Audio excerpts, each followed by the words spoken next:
Welcome to the Small Business Breakthrough Series, where each week we will be interviewing a number of guests in a wider range of industries. This week, we're actually interviewing in a content marketing industry, and we're going to be talking about the benefits of how their businesses help small business grow. Because we at the Small Business Breakthrough Series, it's all about small businesses. Our mission is to help you break through the caps and the problems that are holding you back from its full potential, all while staying focused on things that matter to you. Now, today's guest, we have Todd Gian. I knew I was going to mess up. We're going to go Todd G. He's a marketing consultant with TrendsNIC Media, and he specializes in content marketing. Todd, to welcome you to the show. Thank you very much, Jason. Appreciate you having me here, sir. Great. Can you give us a snapshot of what your business does and what are the major outcomes you get for your clients that participate in your business? Yeah, so we primarily focus on helping small business owners leverage their expertise and passion to turn that into digital assets for social media, blogging, video, podcasts, whatever channels they prefer, so that they can really reach and impact more people. And looking at what are the simplest ways and systems for them to be able to do it so they don't get hung up with any kind of tech hiccups or any kind of mental blocks in terms of how do I create content and do marketing versus just you are a helpful business owner who wants to serve your audience. Let's take that passion and expertise and turn that into a way that can reach and impact more people and attract more clients into your business. Oh, that's amazing, because that's definitely can be a hang up, especially in service-based businesses and small businesses. Can you describe who your services work best for? Yeah, I mean, content marketing in general can help any kind of business, but we particularly help. Our methodology is for those service-based business owners who are either currently owner operator or kind of graduated from owner operator, where they have a really deep knowledge and expertise in their craft, and they love and are passionate about what they do. So it's easy for them to talk about it, right? Like when a client calls up, a prospect calls up, or they're chatting around the break room with their colleagues, they can yap about this stuff all day, every day. But then when it comes time to like, hey, you guys, you got to focus on marketing to build up the brand and attract more business and build the customer base, they freeze up. They make uneducated decisions on how to do that. It's not strategic. They're throwing spaghetti at the wall, or they're just checking off boxes to go through the motions of like, we're on social media. But really, it's helping those people who are passionate and knowledgeable about the services that they offer, because that's the easiest thing. Like, it's a mental unlock for them when we kind of change their whole frame around marketing and content. That makes it super easy for them to all of a sudden become industry thought leaders seemingly effortlessly. Oh, that is awesome. The spaghetti at the wall. I literally need to have like a GIF that does that. Yeah. Throw Yeah. spaghetti at the wall, because that's definitely, I've done it myself, and Yeah. the others have done it there. Content marketing is one of those things that is like everywhere out there these Yeah. days. What is the thing that sets your business apart from others in this space? Yeah. So in 2009, Jason, you'll remember this, before iPhones had cameras, right? Facebook didn't have video, Instagram didn't exist, YouTube was just on the come up. I got a flip camera for Christmas from my parents, right? I even keep it here for a There you little go. sentimental value. This was like before GoPro. It's the first video camera that fit in your pocket. It was like so exciting for me. I was in my mid-20s, so I lived with a couple buddies in our apartment, and we were like, "Oh, this is so cool! You can press record and we can make videos and okay, well, I guess that's like cool tech, but so what, right? Like I said, there's no social videos. I didn't want to be a director or an actor or anything like that. So I was like, well, what are we going to do with this? And like I said, we're in our mid-20s, living the bachelor life. I had a corporate job at the time, and so like every day was after work, we'd get takeout or go to the bar and eat bar food and drink heavy beers. And we were very unhealthy and spending tons of money we didn't need to be spending. And we really wanted to learn how to cook so we could save some money and be a little healthier. So we decided, hey, we got this camera. I'm a tech geek, right? I know how to build websites and stuff. We're like, why don't we learn how to cook and make little videos about this? So once a week, we would pick up the finest $11 bottle of whiskey that Bottle King had to offer, and we would pick something we wanted to learn how to make, and we would just kind of figure it out and record each other. And after a couple weeks, I get a notification email from YouTube that says so-and-so commented on your video. And it was like, haha, you guys are so funny. And this recipe came out great. I loved it. Can't wait for the next one. And I was like, who? I don't know this person. Why would a stranger be commenting and actually tried our recipe? They are like, they're crazy. And I looked and we had like thousands of views on this YouTube video. And I was like, whoa, what's going on here? And so started digging into the analytics, and we just kept doing these once a week, 5-minute videos. And we ended up at the top of Google for easy recipes for beginners, easy chicken parm recipe, easy meatball recipe, like anything that we did, we ended up at the top of Google for. And what that showed me was the power of just helpful, humanized content, right? Like we weren't doing anything trendy. There trends in that form didn't even exist at the time, right? Like trending audios and stuff. But like we weren't acting or performing. We were just like making helpful content for ourselves.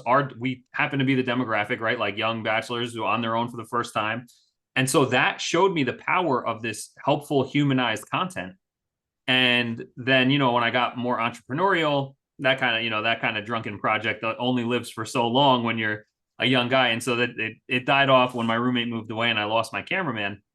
But I took that same thought process when I started Tresnic Media in 2011 and started working with clients around how do we create digital leverage for these business owners, right? And so what separates us from a lot of content marketing agencies is really we focus a lot more on the mental side of things and the strategy side of things versus spending money, in my opinion, wasting money on fancy edits and video graphics and all that kind of stuff. And when really all it takes is a simple cell phone camera and your advice, and you can really rise to the top of your industry, especially in service-based businesses. We're not trying to help you become the next Mr. Beast who's making millions of dollars from ad revenue, right? Like we're just trying to get content out that's found by the right people who want the services and products that you have to offer. And so that helpful humanized methodology was really unlocked in that kind of fun side project that we stumbled across, literally. and that's now over the last, decade plus has been, adapted and evolved through all the social channels that have come out. And it's what's kept us helping people rank on Google, build the social audience, grow their email list, like all because it's just based on these principles, not on chasing trends and tactics. Okay. Yeah. That's like, you've been doing this for a while. It's especially that fun little, job to get started. It's a great story to get going with. And you've been in this industry now for 13 years, if I'm doing my math right, on the fly here. I built my first website in 2002, so I've been online with stuff for a long time, sir. Yeah. That's that is awesome. I think 99 was actually my first, but I'm the tech guy. Like I love tech too. Exactly. I like to mess with it. I don't do exactly and stuff like that. Like, where does the tinkering lead us, right? Like that's what it comes down to. Yeah, exactly. Yeah, especially when I got down to doing podcasts and learning AV stuff was a lot of because it kind of was the next evolution from a computer. Yeah.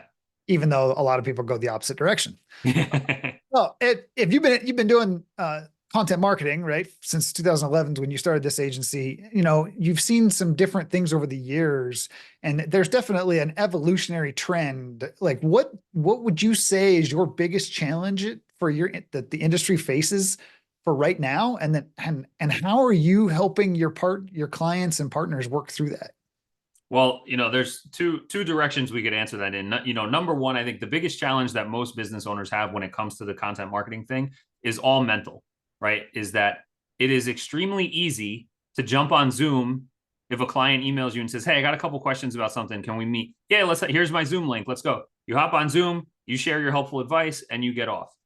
Or they send you an email and you hit reply and you bang out a 400-word response to them from your phone while you're waiting in line at the grocery store, right? Like this helpful conversations, they're happening already. And overcoming the mental block is the biggest challenge I see for small business owners when it comes to doing this. If we just took literally 95% of the email that we are sending to clients as a response, if we depersonalized it, we could use that same exact content and post that on social media, on our website, and start ranking on Google and getting shared on social media. And instead of just reaching the one person that we replied the email to, now we're reaching hundreds, thousands, tens of thousands of people, depending on how big your current audience is, right? But like when we just reply or talk to one person, we're limiting our potential. When that same exact Zoom call, if it's recorded, just like we're doing right now, or the same email or text message is copy and pasted onto social media and sent out to your subscribers, now all of a sudden you're building your brand trust. You're demonstrating your expertise, right? Like you're creating a flywheel that will attract clients. So that's the mental block that is the biggest challenge, has been and probably always will be. The second thing is AI, right? Like I think it makes the barrier to entry very easy. I think a lot of business owners are, oh, I need to create content. If they buy into that already, which now you're a step ahead of a lot of people already, then they open ChatGPT and say, write me a blog post about, my service. And then they look at it and they go, this is trash. It's like, well, that's not exactly how you use the tool, but it's also not how you should be using the tool. I go back to that principle of helpful, humanized content, right? And so I have tons of AI systems and strings. I'm sure, as a fellow tech tinkerer yourself, like I'm sure you're playing around with it also. And it's awesome and fun for guys like us. But I use that to multiply my effort. I don't use it to start from scratch. And so I think that's a big challenge people are having in either putting out crappy stuff, which doesn't matter if AI makes it or you make it. If it's crappy, it's crappy. If it's helpful, it's helpful. And so that's the thing there, is that I think AI, learning how to properly use AI to multiply something that you are doing well versus doing from, letting AI try to do something for you from scratch. I think those two mental challenges and the AI, using AI appropriately, are the two challenges right now. That's definitely AI is always one of the things that comes into conversation, especially Yeah. it's the latest buzz, and utilizing it to do various different elements is a big thing. Let's be real. You didn't start your business to feel stuck, overwhelmed, or bored out of your mind.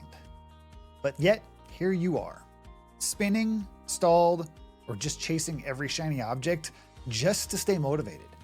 And I know exactly how you feel, because I used to do the same thing. But that's why I built the Momentum community, for founders like you. It's for people who are ready to get serious, simplify, and build a business that actually moves forward. It uses peer accountability, and it's what I used to be able to grow my business successfully and have a great exit. Does this sound like something you need? Click the link in the description below and let's have a conversation. Enjoy the rest of the show. How would you say, maybe with AI or maybe without AI, like how would you say your field is evolving over the next 5 years? And then what are you doing to stay ahead of that curve?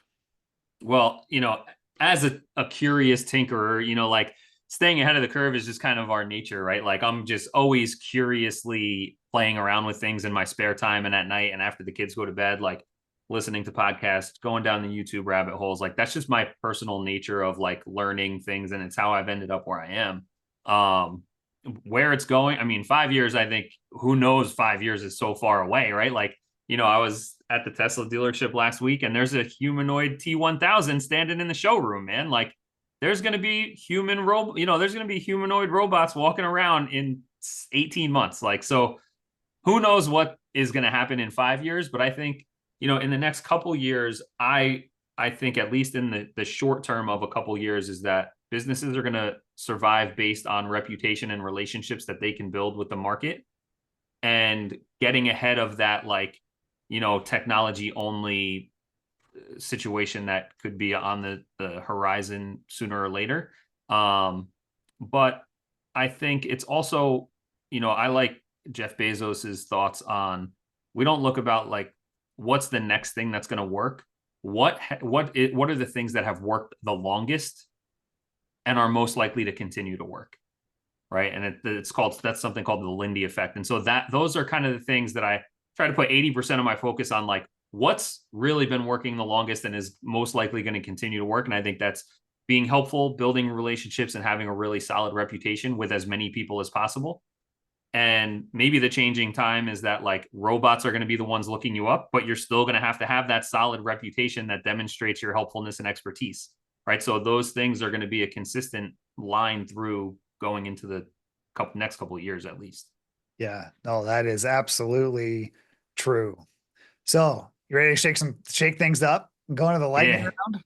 hit me. Okay, here we go. So the idea behind this, quick answers. So they're quick questions. Don't All right. overthink it. They're super Yep. easy. All Coffee, right, let's do it. tea? Oh, coffee. Coffee. Awesome. The cats or Yeah. dogs? Dogs. Dogs. Okay. If you could grab only one weapon or item during a zombie apocalypse, what would it be? Oh man. Shotgun, I think. Shotgun? Okay. Yeah. Yeah. My immediate thought was, the Zombieland movie with Jesse Eisenberg and Woody Harrelson, and they seem to, the shotgun seemed to keep them as protected as I think sawed-off shotgun in a zombie apocalypse might be the best answer in a Okay. quick situation. What's your favorite quote or phrase that you think about often? Failure cannot cope with persistence. Failure cannot cope with persistence. I love it. How about a favorite movie or streaming series that you love? Favorite movie of all time is The Last Dragon. Bruce Okay. Leroy. Yep. Love that. Yep. Classic. Good one. What's one book that has influenced your life the most? How to Win Friends and Influence People. Okay. Probably at the top. Yep. What's the biggest obstacle you have ever had to overcome and one lesson you've learned from it? Parenting aside, are we talking, business? Hurricane Sandy was a major thing here.